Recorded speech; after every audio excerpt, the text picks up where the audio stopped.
Voilà, donc Pierre lui répondit, si c'est toi, ordonne que j'aille vers toi sur les eaux. Jésus lui a répondu, viens. Donc est-ce que l'apôtre Pierre a fait une prière? Pierre a fait une prière, non? Il a demandé quelque chose à Dieu. Il veut marcher sur l'eau. C'est une prière. Ok? Est-ce que Pierre croit que Jésus est puissant? Dans ce texte, oui. Il sait que Jésus a le pouvoir de le faire marcher sur l'eau. Il a la foi dans la puissance de Christ. Alors Jésus, il dit, viens Pierre. Pierre sortit de la barque. Et il a fait quoi?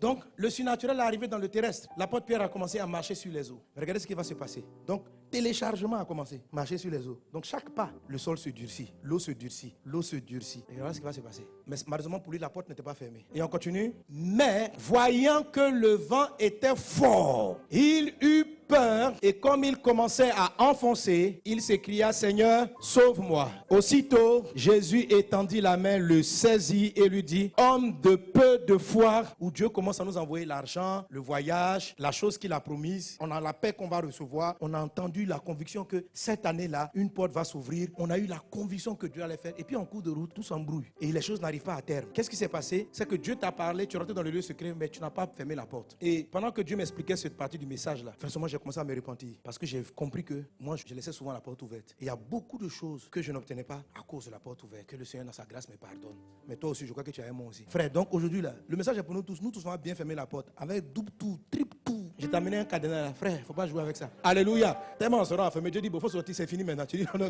je ne veux plus sortir. Alléluia. Donc Dieu peut t'envoyer quelque chose. Toi aussi, tu peux vouloir la chose. Mais en cours de route, quelque chose vient se passer. Et fermer la porte que donne Jésus, c'est le moyen d'empêcher ces choses-là de se produire. Ok? Et quand la porte n'est pas fermée, regardez ce que Jésus dit. Il dit à Pierre, tu as douté. Vous savez une chose qui fait que les gens ne comprennent pas la prière, c'est la mauvaise définition qu'il donne au mot doute. Pour nous, le mot doute, c'est le fait de remettre en cause la puissance de Dieu. C'est-à-dire, est-ce que tu crois que Dieu peut enlever cette tumeur de cancer?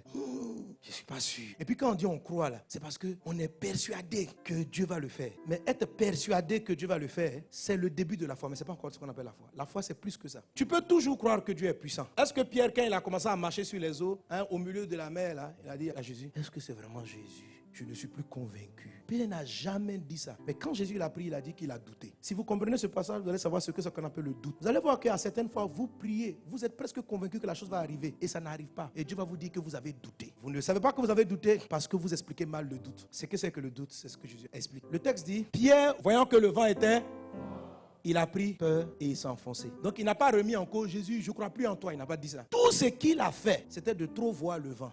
Au lieu de continuer à regarder à Jésus, la source de son miracle, à un moment donné, il a commencé à faire une vue panoramique. Bon, en fait, il y a une vague qui a dû le rappeler. C'est-à-dire qu'il était dans le marché, le vent a tapé, il dit, Jésus est puissant, hein? Mais il a commencé à observer le vent. Voyant le vent, pendant un temps, il a trop regardé le vent. Il dit, le vent est fort. Et quand il a commencé à penser au vent, il y a un petit sentiment de peur. En même temps, le miracle s'est arrêté. Jésus l'a attrapé et dit, tu as douté. C'est quoi le doute? Le doute, ce n'est pas de remettre en cause la puissance de Jésus. Le doute, c'est le fait de regarder trop longtemps la réalité contraire. Quelqu'un me suit? Tu es en train de prier pour avoir une promotion. Dieu te dit, cette année, je te promets. Tu pries. Subitement, tu vois que tout le monde autour de toi commence à perdre son travail. Si tu commences à observer, tu dis, on a renvoyé un tel.